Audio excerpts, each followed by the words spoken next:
अस्सलाम वालेकुम, मैं हूं शाहजेब खानजादा। NA-75 डस्का के इंतखाबी नताइज मुतनाज़े हो गए हैं। खुद इस हल्के के रिटर्निंग ऑफिसर ने इंतखाबी नताइज पर सवालात उठा दिए हैं और कहा है कि बादिउन नज़र में नताइज को टेम्पर किया गया, इसलिए मुतनाज़े पोलिंग स्टेशन पर दोबारा इंतखाबात कराए जाएं। ये बहुत अहम बात है क्योंकि नून लीग इब्तिदा ही से पूरे हल्के में दोबारा पोलिंग का मुतालबा कर रही थी। फिर गुज़िश्ता रोज़ वज़ीर आज़म इमरान खान ने 20 पोलिंग स्टेशन में दोबारा पोलिंग की बात की थी और अब इलेक्शन कमीशन ने फैसला करना है कि पूरे हल्के में रीपोलिंग होगी या फिर 20 पोलिंग स्टेशंस में। एक तनाज़ा उठ खड़ा हुआ है क्योंकि जो नताइज कई घंटों तक लापता रहने के बाद प्रिजाइडिंग ऑफिसर्स ने जमा कराए, उनमें ना सिर्फ टर्नआउट बाकी हल्के के पोलिंग स्टेशन से ज़्यादा है, बल्कि इन पोलिंग स्टेशंस में तहरीक इंसाफ के उम्मीदवार के वोट्स भी ज़्यादा हैं, दूसरे उम्मीदवारों के कम हैं।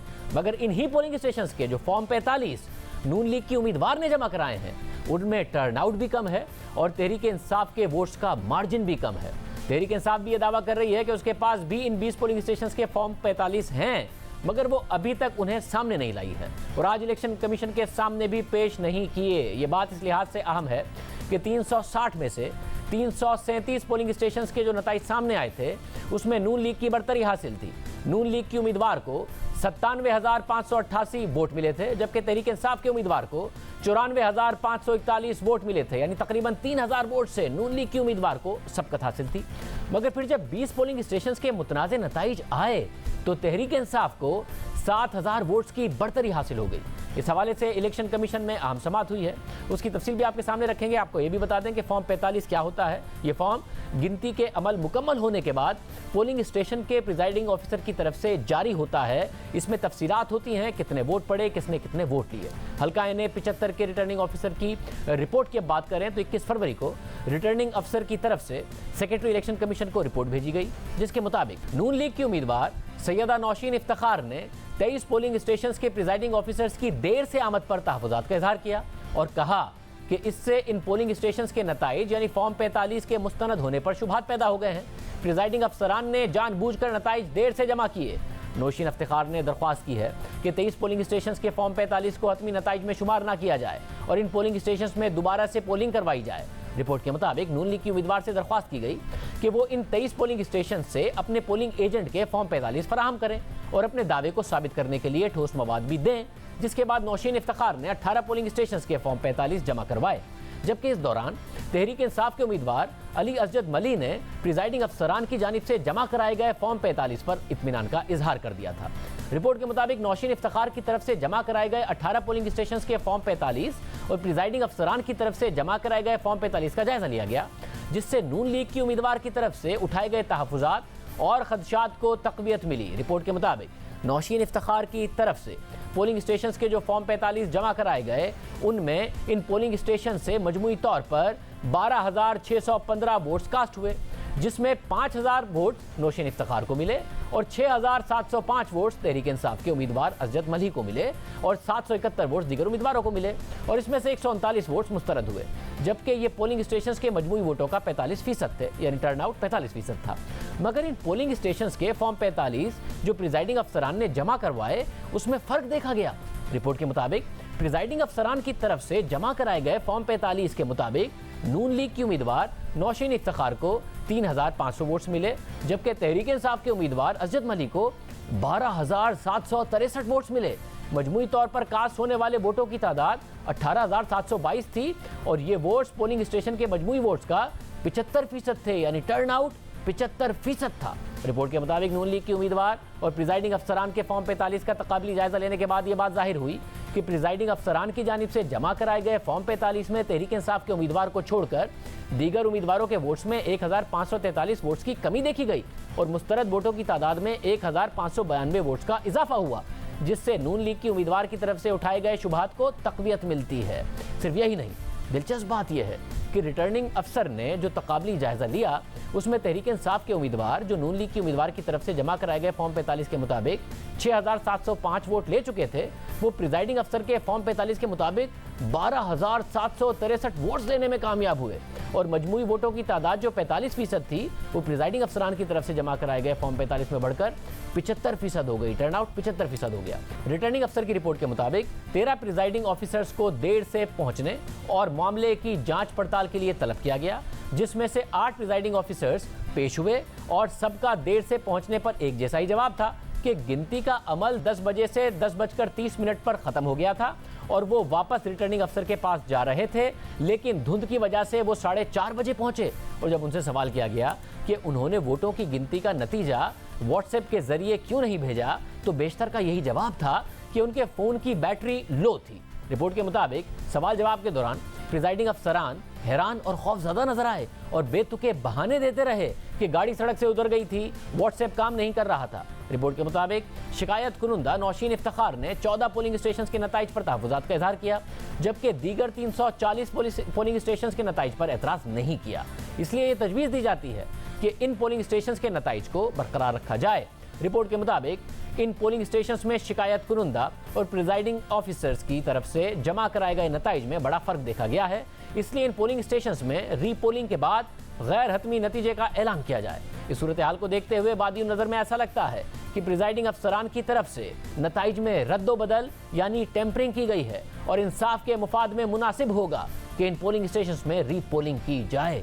इसके अलावा आज इलेक्शन कमीशन में हल्का NA 75 के इंतखाबात में बेज़ाब्तगियों के मामले की समाअत भी हुई और रिटर्निंग ऑफिसर ने इलेक्शन कमीशन को बताया कि 20 पोलिंग स्टेशन के नताइज में ताखीर पर वहां के प्रिजाइडिंग अफसरान से राब्ते की कोशिश की गई, मगर 19 प्रिजाइडिंग अफसरान से राब्ता नहीं हो रहा था, सिर्फ एक को बेल जा रही थी। उस पर इलेक्शन कमीशन ने पूछा कि मोबाइल पुलिस साथ थी, उनके वायरलेस पर क्या राब्ता किया, तो रिटर्निंग अफसर ने जवाब दिया कि पुलिस से वायरलेस पर भी राब्ता नहीं हो रहा था, मौसम भी खराब था। रिटर्निंग ऑफिसर ने इलेक्शन कमीशन को बताया कि प्रिजाइडिंग अफसरान से पूछा तो उन्होंने बताया कि धुंध थी या गाड़ी खराब हो गई, रास्ता दूर था। इस पर मेंबर इलेक्शन कमीशन ने कहा कि आपने इलेक्शन कमीशन के ड्राइवर से पूछा कि क्या गाड़ी खराब हुई थी, 30 किलोमीटर का रास्ता कितनी देर में तय होता है। उस पर रिटर्निंग ऑफिसर ने जवाब दिया कि साफ मौसम में 1.5-2 घंटे लग जाते हैं। हमने प्रिजाइडिंग अफसरान को बयान लेने के लिए बुलाया था, मगर 8 प्रिजाइडिंग अफसरान ने हमें तहरीरी बयान दे दिया। चीफ इलेक्शन कमिश्नर ने रिटर्निंग ऑफिसर से पूछा कि जब आपने इलेक्शन की रात हमें राब्ता किया था तो आप बहुत घबराए हुए थे। इस पर रिटर्निंग ऑफिसर ने कहा कि बाहर हुजूम बहुत ज़्यादा था। रिटर्निंग ऑफिसर ने इलेक्शन कमीशन को मजीद बताया कि फायरिंग हुई, हंगामे की भी इतलात आई। पोलिंग स्टेशन के बाहर फायरिंग से PTI और नून लीग का एक कारकुन जाबाहक हुआ। मेंबर इलेक्शन कमीशन ने पूछा कि फायरिंग के बाद वोटर टर्नआउट क्या रहा, तो रिटर्निंग ऑफिसर ने जवाब दिया कि फायरिंग के बाद वोटर टर्नआउट कुछ कम हुआ, मगर पोलिंग स्टेशन के अंदर फायरिंग नहीं हुई थी। इस पर चीफ इलेक्शन कमिश्नर ने कहा कि क्या इंतजामिया आपके साथ ताउन कर रही थी, तो इस पर रिटर्निंग ऑफिसर ने जवाब दिया कि इंतजामिया ने हमारे साथ ताउन किया। फिर चीफ इलेक्शन कमिश्नर ने पूछा कि क्या फायरिंग करने वाले को गिरफ्तार किया गया, तो उस पर रिटर्निंग ऑफिसर ने कहा कि पुलिस और रेंजर्स को इन जगहों पर जाने की हिदायत की गई थी। इसके अलावा दौरान समाअत नून लीग के वकील ने फायरिंग की वीडियो इलेक्शन कमीशन को दिखाई और कहा कि फायरिंग की वीडियो में तहरीक इंसाफ के उम्मीदवार असजद मलही भी नजर आ रहे हैं। इस पर चीफ इलेक्शन कमिश्नर ने पूछा कि क्या फायरिंग करने वाले को गिरफ्तार किया गया, तो रिटर्निंग ऑफिसर ने कहा कि कोई गिरफ्तारी नहीं हुई। दौरान समाअत नून लीग की उम्मीदवार के वकील सलमान अकरम राजा ने इलेक्शन कमीशन में मौक़िफ़ इख्तियार किया कि तहरीक इंसाफ की कोशिश है कि 20 पोलिंग स्टेशन पर दोबारा पोलिंग करा लें, इस पर ज़्यादा फोकस होगा, ज़्यादा टर्नआउट आएगा। उन्होंने इलेक्शन कमीशन से मुतालबा किया कि पूरे हल्के में दोबारा पोलिंग कराई जाए। दौरान समाअत मेंबर इलेक्शन कमीशन इरशाद कैसर ने PTI के वकील से कहा कि आप अपने फॉर्म 45 दें, हम उसे प्रिजाइडिंग अफसर के फॉर्म से मिला लेंगे। इस पर तहरीक इंसाफ के वकील ने कहा कि केस की समाअत अगले हफ्ते तक मुलतवी की जाए, तो इलेक्शन कमीशन के मेंबर अल्ताफ इब्राहिम कुरैशी ने कहा कि समाअत अगले हफ्ते तक मुलतवी नहीं कर सकते। तहरीक इंसाफ के वकील ने कहा कि हमें रिकॉर्ड लेने डस्का जाना है, मुमकिन नहीं कि हम एक दिन में जाकर वापस रिकॉर्ड लेकर आ सकें। इसके अलावा हमें पोलिंग एजेंट्स के फॉर्म की तस्दीक करा के देना है, एक दिन में सब मुमकिन नहीं। इस पर इलेक्शन कमीशन के मेंबर ने कहा कि आपको अपने पोलिंग एजेंट के फॉर्म 45 की तस्दीक नहीं करानी, इसकी ज़रूरत नहीं है। इसके बाद इलेक्शन कमीशन ने केस की समाअत जुमेरात तक मुलतवी कर दी। अब आम बात यह है कि नून लीग की उम्मीदवार नौशीन इफ्तिखार का खत भी सामने आया है जो 20 फरवरी का है और इसमें 3:35 का सुबह 3:35 का वक्त लिखा हुआ है।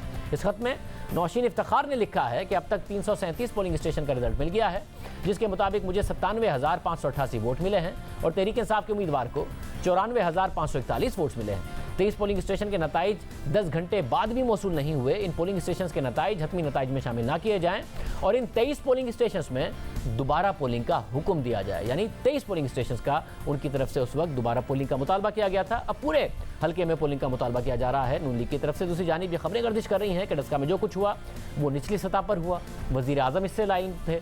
इस पर रद्दमल देते हुए नून लीग की नायब सदर मरियम नवाज ने ट्वीट किया कि इंतजार कर रही हूँ और मौका दे रही हूँ कि शराफत से खुद ही सब कुछ अवाम को सच सच बता दें, वरना मुझे बताना पड़ेगा। इसके अलावा भी 2 अफराद के नाम आ चुके हैं मेरे पास। मरियम नवाज ने मजीद लिखा कि यह धांधली नहीं, एक मुनज़्ज़म ऑपरेशन था जो आला सतह से मैनेज हो रहा था। इलेक्शन कमीशन का अमला अगवा कर लेना, उनको पूरी रात एक मकाम पर रखना, वहाँ तहरीक इंसाफ के सरकर्दा अरकान की मौजूदगी में नताइज तब्दील कराना और फिर 14 घंटे बाद उनका अचानक बाजमात वारिद हो जाना निचले लेवल का काम है। वाह, ये मरियम नवाज ने बात की। इस पूरी सूरत पर बात करेंगे नून लीग के रहनुमा हसन इकबाल साहब और तहरीक इंसाफ के रहनुमा उस्मान डार साहब हमारे साथ मौजूद। उस्मान डार साहब, पहले आपसे शुरू करते हुए, डार साहब, रिटर्निंग ऑफिसर ने जो रिपोर्ट जमा कराई है वो तो जो तहरीक इंसाफ ट्रांसपेरेंसी की बात करती है, इलेक्शन में शफाफियत की बात करती है, वो सारा का सारा मामला मुतनाज़ हो गया है। आपके ऊपर बड़ी बहुत ज़्यादा शफाफियत के ऊपर सवाल उठ रहा है। फॉर्म 45 जो नौशीन इफ्तिखार साहिबा ने जमा कराए उसमें 45% टर्नआउट, उनके वोट 5000, आपके 6700, और जो प्रिजाइडिंग ऑफिसर जो लापता हो गए थे उन्होंने जमा कराए, आपके वोट 13000, उनके कम हो गए। ये सारा का सारा मामला हुआ। रिटर्निंग ऑफिसर कह रहा है कि लगता है कि बादी नज़र में ये मामला टेम्पर हुआ। आप पर सवाल उठ रहा है। मैं ये समझता हूँ कि ये मेरे हाथ में वो एप्लीकेशन है जो शज़ेब मेरे सामने सईदा नौशीन साहिबा ने लिखी और उन्होंने कहा 337 पोलिंग स्टेशंस में उन्हें कोई एतराज़ नहीं है, 23 पोलिंग स्टेशंस के ऊपर उनके तहफ़्फ़ुज़ात हैं और उसकी वजह से वो उसके नताइज नहीं मानेंगे और उसका रीपोल होना चाहिए। और मेरे लिए ये आज एक शॉकिंग न्यूज़ थी जब हम इसके लिए तैयार हैं इस इलेक्शन को फेयर एंड फ्री बनाने के लिए, और आज उन्होंने एक पूरा यू टर्न लिया और उन्होंने कहा नहीं हम पूरा इलेक्शन करवाएंगे। अब 337 वो खुद ये यहाँ बयान हल्फी दे चुकी हैं कि जी 337 के ऊपर उन्हें कोई एतराज़ नहीं। और इवन आज आरओ ने इलेक्शन कमीशन का जो कमेटी है उसके सामने बताया कि इन 20 प्रिजाइडिंग ऑफिसर्स या पोलिंग स्टेशंस के अलावा पूरे शहर में उन्हें कोई ऐसी कंप्लेन नहीं आई जिसमें ये कह सकें जी कि यहाँ कोई गड़बड़ कर दी गई है या यहाँ कोई पोलिंग के अमले को उठा के बाहर फेंक दिया गया। ये आरओ की स्टेटमेंट थी। मगर आरओ ने यह भी बताया कि फायरिंग के वाकयात की वजह से कहीं कहीं टर्नआउट कम हुआ। तो नून लीग भी पहले दिन से ये इल्ज़ाम लगा रही है कि जी टर्नआउट कम हुआ, हमारे वोटर नहीं निकले, उन्हें हिरासा किया गया, इसलिए पूरे हल्के में दोबारा कराया जाए। देखिए शज़ेब, मैं समझता हूँ कि नून लीग का आज एक ही बुनियादी मकसद है, डस्का NA 70 के इलेक्शन को मतनाज़ा बनाएं। धांधली का जो रोना वो 2018 के इलेक्शन के बाद रो रहे हैं, उस बयानिए को वो साबित करने के लिए सारा एक नैरेटिव बिल्ड कर रहे हैं। अगर मैं आपके और कौम के सामने रखता हूँ, अगर इनको अपनी जीत पे इतना ही यकीन है, 337 पोलिंग स्टेशंस ये जीत चुके हैं, उसमें से 2-2.5 हज़ार की इनकी लीड है, और ये 23 पोलिंग स्टेशंस जो ये दोबारा रीपोल का मुतालबा कर रहे हैं, और बकौल आपके जिस तरह आप कह रहे हैं कि आरओ ने जो चीज़ें सामने रखी हैं उसमें भी ये जीत रहे हैं, तो इन्हें खौफ किस चीज़ का है? वैसे ये सवाल मैं हसन इकबाल साहब के सामने रखता हूं, मगर आपने कहा कि नून लीग मुतनाज़े बना रही है। जब प्रिजाइडिंग ऑफिसर्स गायब हो जाएं, इलेक्शन कमीशन की प्रेस रिलीज आए और वो बताए कि हमारे प्रिजाइडिंग ऑफिसर्स ट्रेस नहीं हो रहे हैं, और बताए कि आईजी साहब की तरफ से राब्ता नहीं हो रहा है, चीफ सेक्रेटरी ने अपने आप को अनअवेलेबल कर लिया है, फिर रिटर्निंग ऑफिसर की रिपोर्ट आए जो बताए कि बादी नज़र में नताइज तब्दील हुए हैं, तो इलेक्शन तो मुतनाज़े हो गया है। आप पर सवाल उठ गया है, और कोई क्या मुतनाज़े बना रहा है?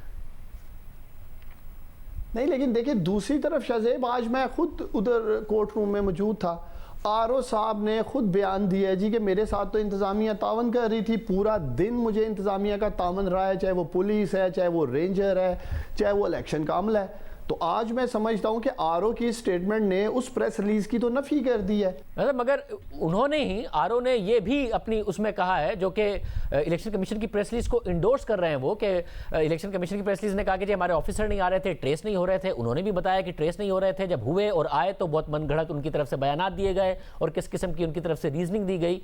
तो सारे मामले की तो कोई इंडोर्समेंट है। हमने आज अपना कानूनी हक विड्रॉ किया शज़ेब, और हम दावत दे रहे हैं नून लीग को, आए 20-23 जो भी ये पोलिंग स्टेशंस जो एप्लीकेशंस सईदा नौशीन साहिबा ने दी है, इनकी ख्वाहिश के मुताबिक इनसे दोबारा मैच डालने के लिए तैयार हैं, दोबारा वहाँ मैदान लगाने के लिए तैयार हैं, अपनी जो कानूनी हमारा हक था उससे विड्रॉ कर रहे हैं। मतलब आपने कहा आपने अपना हक विड्रॉ किया है, कोई ऑप्शन रह गया था आपके पास? इलेक्शन कमीशन की प्रेस रिलीज आ गई, रिटर्निंग ऑफिसर की स्टेटमेंट आ गई, उस रात जो हुआ उसकी फुटेज आ गई, साथ में उस दिन जो हुआ फुटेज आ गई, फायरिंग होती नजर आ रही है, आपके उम्मीदवार मली साहब उस फायरिंग में वहां पर साथ खड़े हुए नजर आ रहे हैं, तो कोई ऑप्शन रह गया था आपके पास? देखिए एक तो शाहजेब, आज मैं वहाँ मौजूद था, चीफ इलेक्शन कमिश्नर और कमेटी ने भी कहा जी कि अगर फायरिंग हो रही थी और वहाँ चाहे वो मल्ली साहब पहुँच जाते हैं या सईदा नशीन साहिबा पहुँच जाती हैं, तो कैंडिडेट तो कहीं भी पोलिंग स्टेशन पे जा सकता है। अगर अब कोई फायरिंग कर रहा है, उस जगह कैंडिडेट पहुँच रहा है, तो उन्होंने कहा हमें तो इस पर ऑब्जेक्शन ही कोई नहीं है। कोई फायरिंग अली असद मल्ली तो करवा नहीं रहे, ना कोई ऐसे ये सबूत लेके आए हैं, सोशल मीडिया के क्लिप लेके मुख्तलिफ ये आगे थे। आज इन्होंने कोई ऐसा सब्सटेंशियल, मैं समझता हूँ, एविडेंस नहीं दिया आज वहाँ जिससे ये बता सके जी जो फायरिंग की जा रही थी वो पीटीआई वाले हैं या ये खुद हैं। वैसे आपने कहा था ना कि सीसीटीवी फुटेज आप निकलवा लेंगे, हमारे पिछले प्रोग्राम में जुम्मे को आपने कहा था, और रखेंगे कि नून लीग के लोग फायरिंग कर रहे हैं, तो आप भी तो कोई एविडेंस दें। वो सारी की सारी दे रहे हैं, ट्वीट्स कर रहे हैं, फुटेजेस ला रहे हैं, आप भी तो कोई दें। देखिए सीसीटीवी फुटेज की जो बात कर रहे थे, वो जो स्टेडियम वाला रोड है सिविल हॉस्पिटल के साथ, वहाँ डायरेक्ट फायरिंग की गई जहाँ हमारे 2 वर्करों को गोलियां लगी। वो आज भी हॉस्पिटल हैं। टोटल 8 से 10 लोगों को यहाँ ज़ख्मी हुए थे, 2 तो शहीद हुए। तो ये चीज़ें पुलिस इन्वेस्टिगेशन कर रही है। जो शहीद भी हुए, मैंने मरियम नवाज साहिबा को, लीगी क़यादत को चैलेंज किया, आएँ गोविंद के गांव आएँ, उनके घर आए जो शहीद हुए हैं। गांव वालों के सेंटीमेंट से शहजेब ने पता चल जाएगा कि शहीद किसने किए हैं। मैं खुद वहाँ जनाजे में गया, अली असद मल्ली मेरे साथ गया, हमारे दीगर कायदीन गए, हज़ारों लोग मौजूद थे। हम तो नहीं घबरा रहे वहाँ जाने से। नून लीग वाले क्यों घबरा रहे हैं फिर गोविंद के जाने से? ना मरियम साहिबा जाती हैं, बल्कि तस्वीर आ चुकी हैं, मैं ट्वीट कर चुका हूँ। जब मरियम साहिबा आई उससे पहले बिल्कुल बैठ के राना सनाउल्लाह को तस्वीर में देखा जा सकता है। मरियम साहिबा मौजूद है, जिस शख्स ने बंदे मारे वो मौजूद है। ये सारी सिचुएशन आपके सामने है। वैसा आपका काम है इस सारे मामले को इन्वेस्टिगेट करना और मंतकी अंजाम तक पहुंचाना। फॉर्म 45 उन्होंने दे दिए, अपने फॉर्म 45 आपके उम्मीदवार की तरफ से क्यों नहीं दिए गए? क्योंकि वो कह रहे थे टॉक शोज में भी कल कि हम भी, हमारे पास भी फॉर्म 45 मौजूद है, क्यों नहीं दिया आज?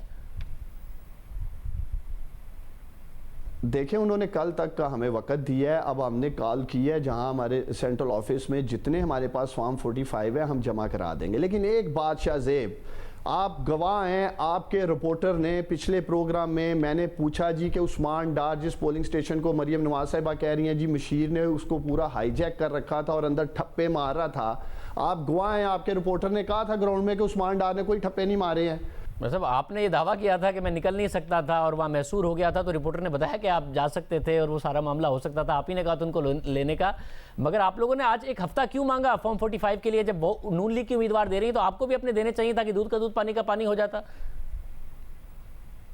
नहीं, हम तो कल जमा करा देंगे जो भी हमारे पास दस्तावेजात हैं। हमने कहा हम तो कह रहे हैं हमारा नोटिफिकेशन होना चाहिए, हम इस तरफ क्यों जाएंगे कि ये 1 हफ्ता या 10 दिन। देखिए एंड ऑफ द डे मुझे खुशी है, election commission of Pakistan Shahzeb जो भी फैसला करेगा हम मनोमन कबूल करेंगे। हम रीपोल के लिए भी तैयार हैं। हमारा ये आइनी कानूनी हक है। रूल इलेक्शन कमीशन एक्ट 2017 कहता है प्रोविजनल रिजल्ट अनाउंस होना चाहिए, उसके बाद जो भी जिस फोरम पे भी जाना है, इन्होंने ट्रिब्यूनल में जाएं, अदालतों में जाएं, जो भी ये करना चाह रहे हैं। लेकिन उसके बावजूद मैं आपके प्रोग्राम से नून लीग को दावत दे रहा हूं, आए दोबारा मैच खेल लेते हैं। अगर इनकी जीत यकीनी है, इन्हें कॉन्फिडेंस है कि इनका बैंक वोट मौजूद है और वोट चुराया गया है, तो आप घबरा क्यों रहे हैं? वैसे मैं ये मामला, क्योंकि उस दिन आपने भी कहा था कि जी पूरे में करा ले, बट मैं एहसान इकबाल साहब के सामने मामला रखता हूं। मगर आपने क्या चीफ सेक्रेटरी और आईजी पुलिस, जिनका काम था उस वक्त के इलेक्शन कमीशन के प्रिजाइडिंग ऑफिसर्स नहीं मिल रहे थे, ताबून नहीं किया, उनके खिलाफ कोई कार्रवाई करेंगे? देखिए बिल्कुल नहीं करेंगे। क्यों करेंगे? मैंने इस स्टेटमेंट के बाद मुतल्लिका लोगों से रब्ता किया है। मुझे आप बताएं, अगर चीफ सेक्रेटरी या आईजी का फ़ोन ऑफ था या उनके मोबाइल बंद थे, तो क्या लैंडलाइन नंबर नहीं थे चल रहे? क्या ये जो सरकारी घरों में रहते हैं वहाँ ऑपरेटर्स नहीं होंगे?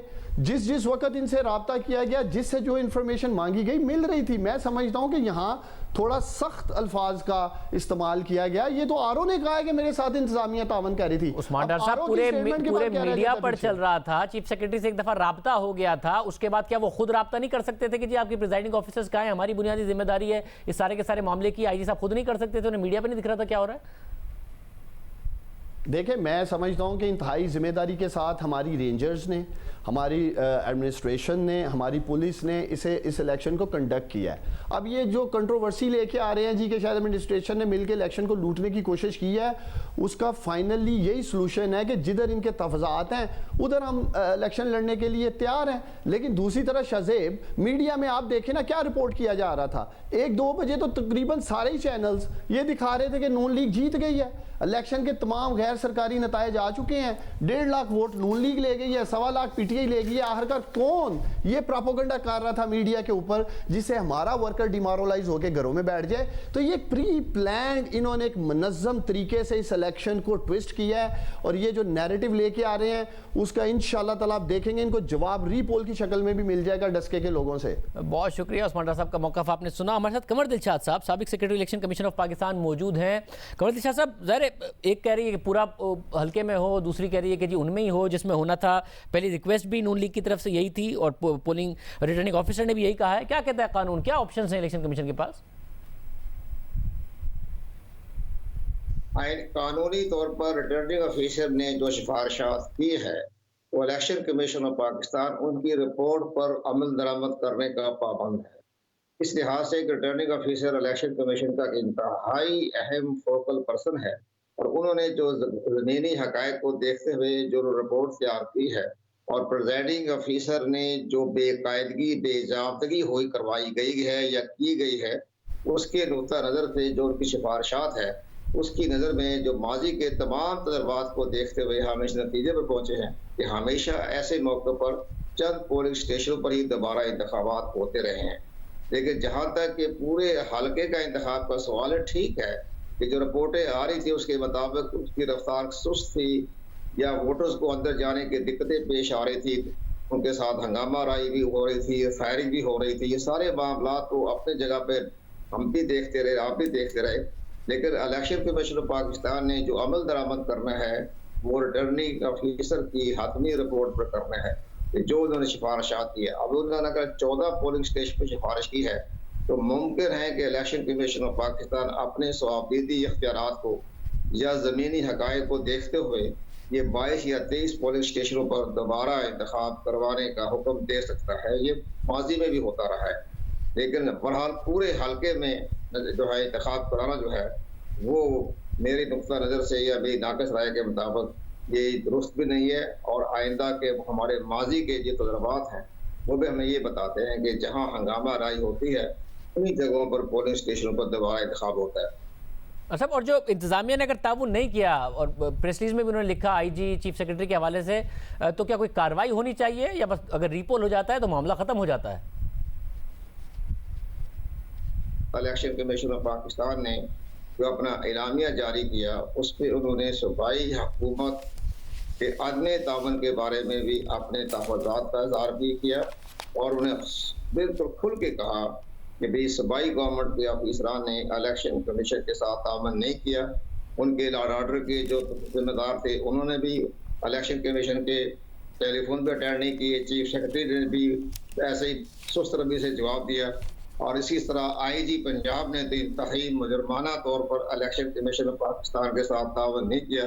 तो मुमकिन है कि इलेक्शन कमीशन ऑफ पाकिस्तान जो है ये पंजाब के चीफ सेक्रेटरी और आईजी पंजाब के खिलाफ बाकायदा एक केस बनाकर वो प्रेसिडेंट साहब को भेजेंगे, क्योंकि प्रेसिडेंट पाकिस्तान जो है वो इलेक्शन कमीशन के तमाम कानूनी और आइनी इदारों के सरपरस्त आला हैं। तो ज़ाहिर हुकूमत पाकिस्तान को तो नहीं भेजना, उन्होंने देख लिया नतीजा, तो उन्होंने कहा उनके बारे में एक्शन ही नहीं हुआ, उनके मामलात को देखा ही नहीं गया। तो इलेक्शन कमीशन पाकिस्तान अपनी सिफारिशात जो है वो प्रेसिडेंट ऑफ पाकिस्तान को भेजेंगे कि हमारी सूबाई हुकूमत ने तावन नहीं किया और ख़ास तौर पर आईजी पंजाब और चीफ सेक्रेटरी ने जब हमारे जो है ये 22 या 23 प्रेजाइडिंग ऑफिसर गायब हो गए या मंजर से हटा दिए गए, उसके बारे में इलेक्शन कमीशन को किसी तरह से भी उनको अपडेट नहीं किया और ना ही तावन किया। बहुत शुक्रिया। ब्रेक और उसके बाद हसन इकबाल साहब हमारे साथ मौजूद होंगे। 23 में क्यों नहीं, बाकी पूरे हल्के में क्यों, इस पर बात करेंगे ब्रेक के बाद।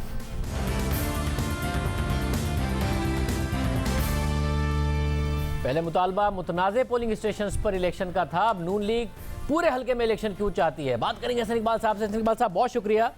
हसन इकबाल साहब, जो आरओ का बयान है, जो रिटन स्टेटमेंट है, वो ज़ाहिर है आपके मौक़िफ़ की तायद है, के रद्दोबदल किया गया प्रिजाइडिंग ऑफिसर्स ने जो आखिर के नताइज थे उसमें, और साथ ही ज़रा आप जो नौशीन इफ्तिखार साहिबा हैं और आप भी उस दिन आरओ के ऑफिस में मौजूद थे जब उन्होंने ये ख़त लिखा और 3:35 उन्होंने वक्त दिया हुआ है कि 23 मज़कूरा पोलिंग स्टेशन में दोबारा पोलिंग का हुक्म सादिर किया जाए। आपने ट्वीट भी किया और वो सुबह 5:49 का ट्वीट है कि हम बैठी हुई है नून लीग की टीम और अभी तक हम मिसिंग प्रिजाइडिंग ऑफिसर्स का NA-75 का इंतज़ार कर रहे हैं। आपकी मौजूदगी में ये लिखा गया, ये दरख्वास्त की गई कि जी 23 पोलिंग स्टेशन पर कराया जाए। आरओ ने भी यही सिफारिश की है कि जो पोलिंग स्टेशन मुतनाज़े हैं उन पर कराया जाए। तहरीक इंसाफ भी मान गई है, मगर अब आप कह रहे हैं कि पूरी कॉन्स्टिट्यूंसी में कराया जाए। जो आपका ओरिजिनल मुतालबा था उसके मुताबिक तो तहरीक इंसाफ भी मान गई है, आरओ की भी ने भी यही रिपोर्ट दी है।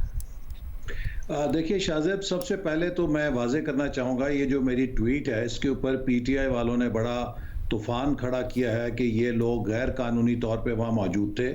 जो इलेक्शन एक्ट है उसकी आर्टिकल 92 के तहत रिटर्निंग ऑफिसर पाबंद है कि जब वो टैबुलेशन करता है रिजल्ट की, जो प्रिजाइडिंग ऑफिसर देते हैं फॉर्म के अंदर उसे मतलूबा, वो कैंडिडेट्स, उनके इलेक्शन एजेंट्स और उनके नुमाइंदे जिनको वो नामजद करे उनकी मौजूदगी में ये सब कुछ करेगा।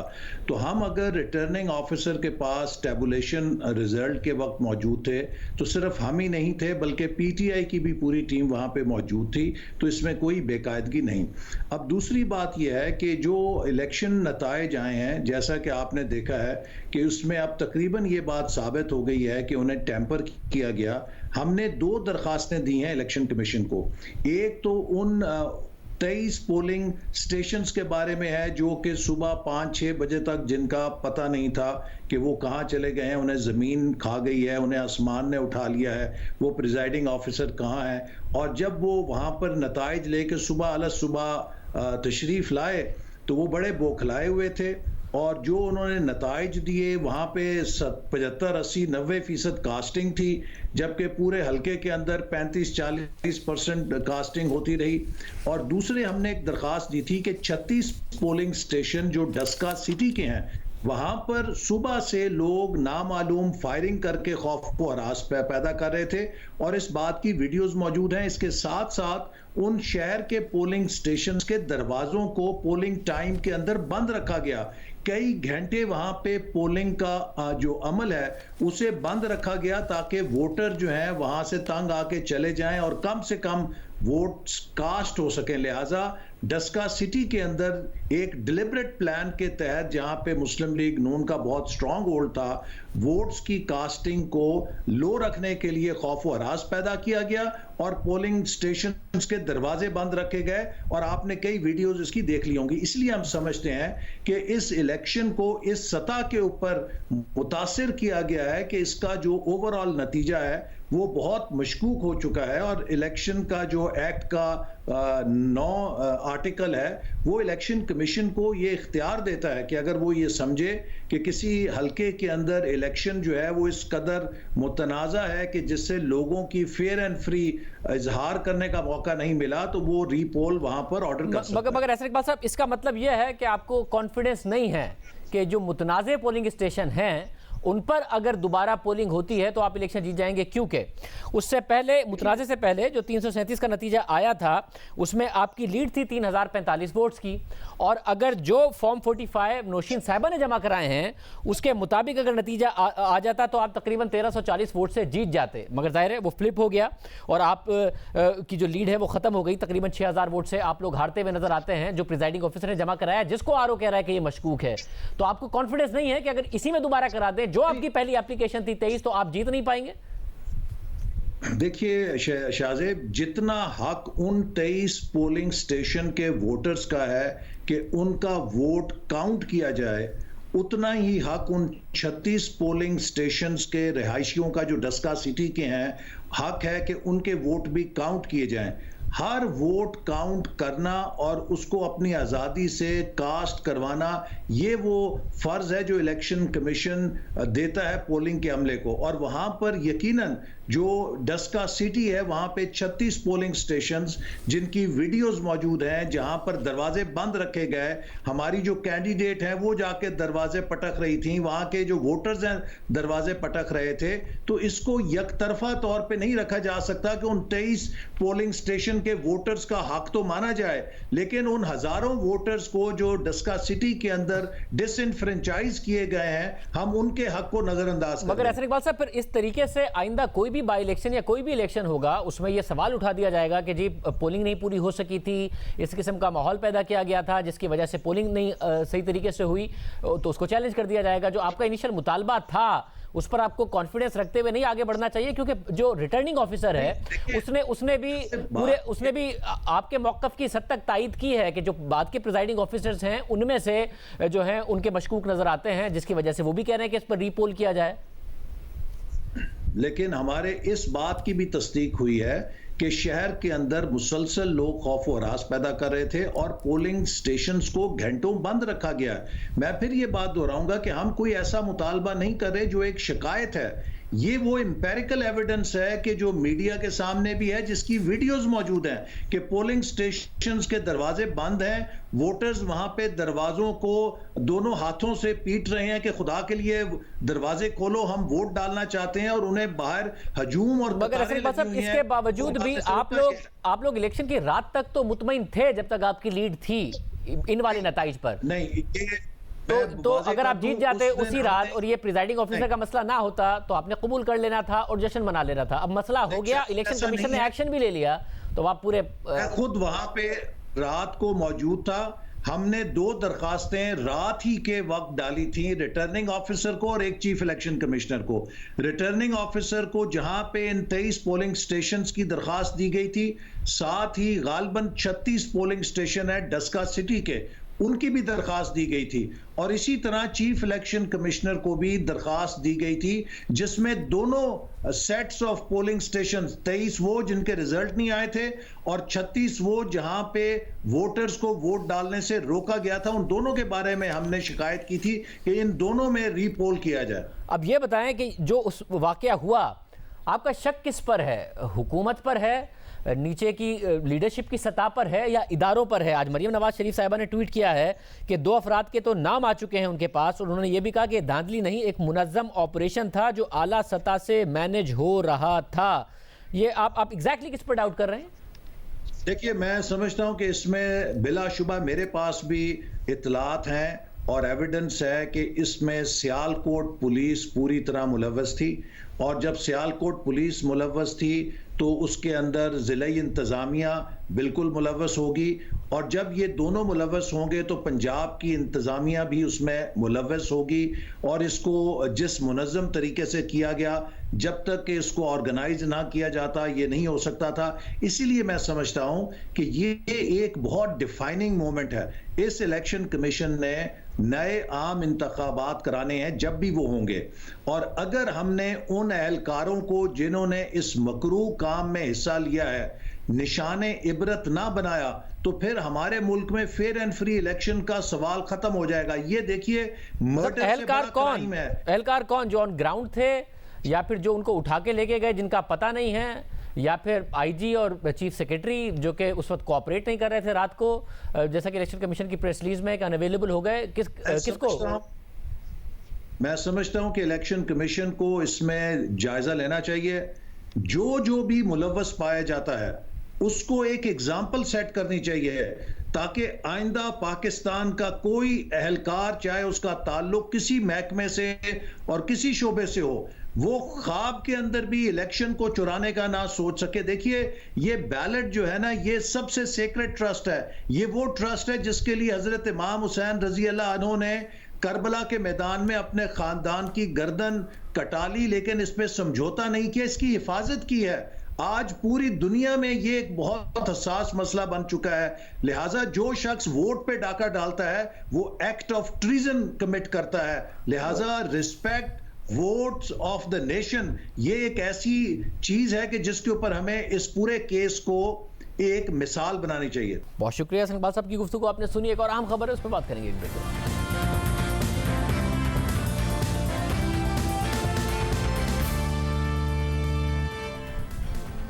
ब्रॉडशीट जिससे सन 2000 में पाकिस्तानी हुकूमत ने असासे रिकवर करने के लिए मुआहदा किया था, जिसमें खास तौर पर शरीफ खानदान के असासे शामिल थे, आज उसी ब्रॉडशीट ने शरीफ खानदान को 45 लाख रुपए अदा कर दिए हैं। यानी शरीफ खानदान से पैसे रिकवर तो हुए नहीं, लेकिन उल्टा देने पड़ गए हैं। शरीफ खानदान के एवनफील्ड अपार्टमेंट्स को जुर्माने की रकम के लिए लंदन की अदालत में अटैच करके पीछे हट जाने के बाद कानूनी फीस की मद में ब्रॉडशीट ने शरीफ खानदान को 20,000 पाउंड यानी 45 लाख रुपए अदा कर दिए हैं। ये तमाम तफसीलात जियो न्यूज़ के नुमाइंदे मुर्जा अली शाह की रिपोर्ट में सामने आई हैं और रिपोर्ट के मुताबिक ब्रॉडशीट ने जुर्माने की रकम वसूल करने के लिए एवनफील्ड अपार्टमेंट्स को लंदन हाई कोर्ट में अटैच किया था, ताकि पाकिस्तानी असासों की सूरत में उन्हें जब्त किया जाए।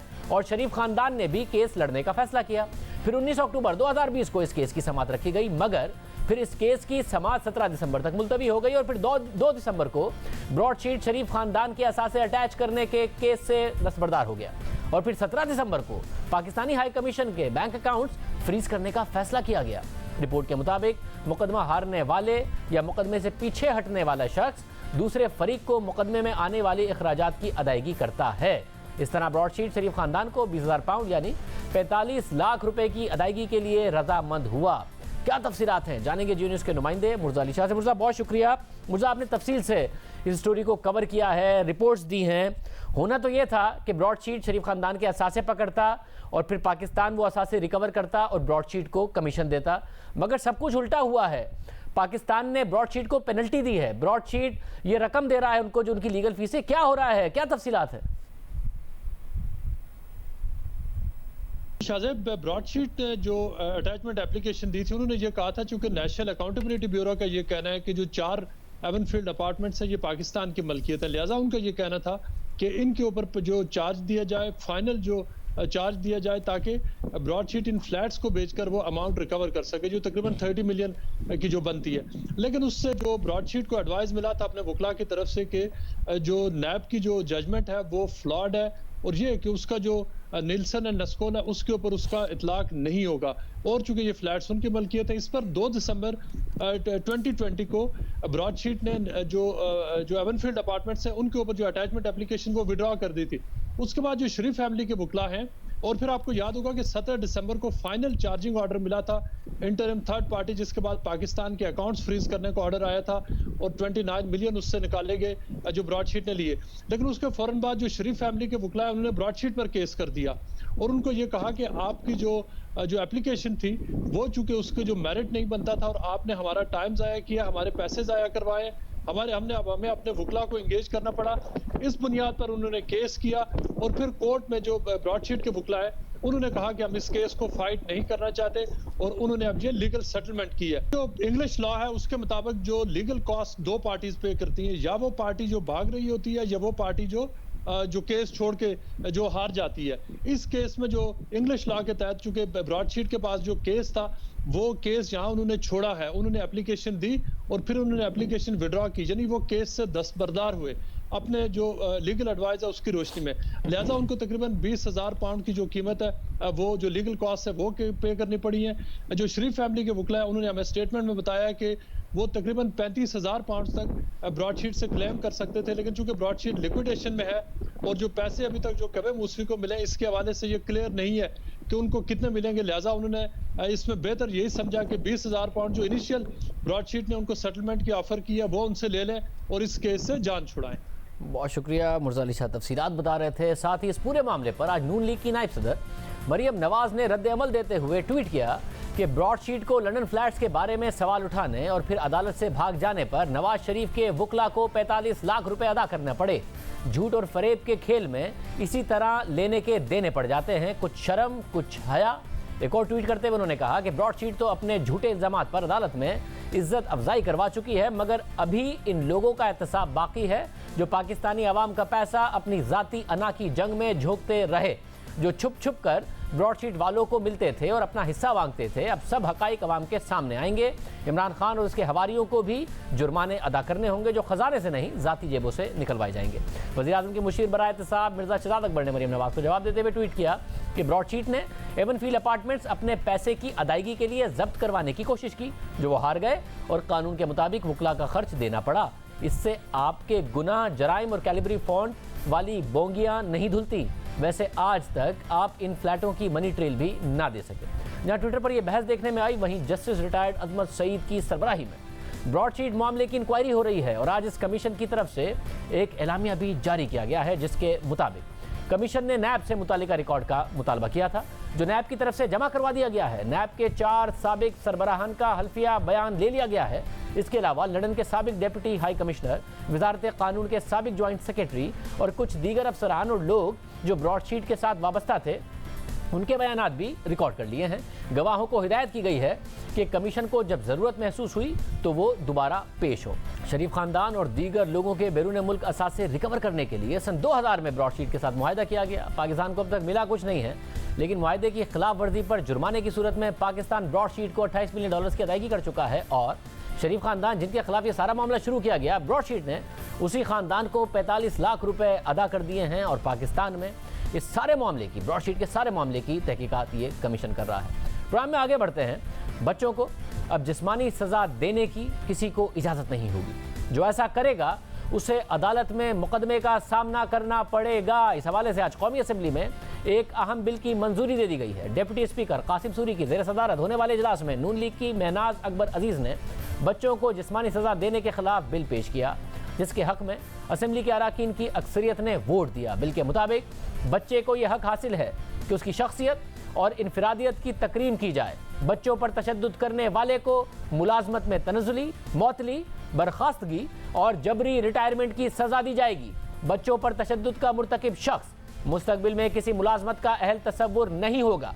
तालीमी इदारे से मुराद ऐसा इदारा है जहाँ कोई भी रिवायती या गैर रिवायती तालीम हो।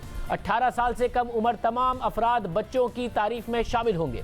बच्चों पर तमाम किस्म के तालीमी इदारों और काम करने वाली जगहों पर तशद्दुद की मुमानियत होगी। जिस्मानी सज़ा से मुराद ऐसी सज़ा है जिसमें तबई क़ुव्वत इस्तेमाल हो। बिल के मुताबिक किसी नौयत की तकलीफ या दर्द पहुँचाना सज़ा तसव्वुर होगा। बच्चों को थप्पड़ मारना, चाबुक, छड़ी, जूते या लकड़ी या चमचे से पिटाई करना तशद्दुद है। बच्चे को ठुड्डा मारना, झंझोड़ना, दांतों से काटना, बालों से पकड़ना, कान खींचना तशद्दुद है। बच्चों को तकलीफदेह हालत में रखना, उबलता पानी डालना तशद्दुद है। बच्चों से हतक आमेज रवैया, बदनाम करना, धमकाना और खौफजदा करना काबिल सज़ा है। इससे पहले गुज़िश्ता साल ये मामला इस्लामाबाद हाई कोर्ट में पहुंचा था। ज़िंदगी ट्रस्ट के बानी और सदर शहजाद रॉय, जो सालों से ये मामला उठा रहे हैं, उन्होंने तालीमी इदारों में जिस्मानी सज़ा और बच्चों पर तशद्दुद के खिलाफ दरख्वास्त दायर की थी, जिस पर मार्च 2020 में चीफ जस्टिस अतर मिनल्लाह ने 2 सफ़ात पर मुश्तमिल हुक्मनामा जारी किया, जिसमें यह लिखा था कि वज़ीर इंसानी हुकूक शेरी मज़ारी ने बताया कि वफाकी काबीना ने जिस्मानी सज़ाओं के खिलाफ बिल की मंजूरी दी। वज़ारत दाखिला ने बिल इस्लामी नज़रियाती काउंसिल को भिजवा दिया। इस्लामी नज़रियाती काउंसिल ने बिल पर कुछ एतराज़ात किए जो उमूमी नौयत के हैं। हुक्मनामे में कहा गया कि बिल पार्लियामेंट भिजवाने पर कोई पाबंदी नहीं। हुकूमत इस्लामी नज़रियाती काउंसिल के एतराज़ात के साथ बिल पार्लियामेंट को भिजवा सकती है। मुल्क भर में बच्चों से बदसलूकी के वाक़यात को मद्देनज़र रखते हुए बिल पार्लियामेंट के सामने रखना नागुज़ीर हो गया है। पार्लियामेंट का काम है कि वो मुफाद आमा के बिल को ज़ेर गौर लाए और आज पार्लियामेंट ने इस बिल की मंजूरी दे दी है, जो जिस्मानी सज़ा देने जैसे अमल को रोकने में अहम किरदार अदा करेगा। और इस अहम बिल की मंजूरी के लिए तहरीक इंसाफ और नून लीग ने मिलकर किरदार अदा किया है, बावजूद इसके कि सियासी माहौल गर्म है और दोनों जमातें एक दूसरे की सख्त मुखालिफ हैं, लेकिन इन सब के बावजूद एक अच्छे मकसद के लिए दोनों ने मिलकर किरदार अदा किया। इजाज़त दीजिए, अल्लाह हाफ़िज़।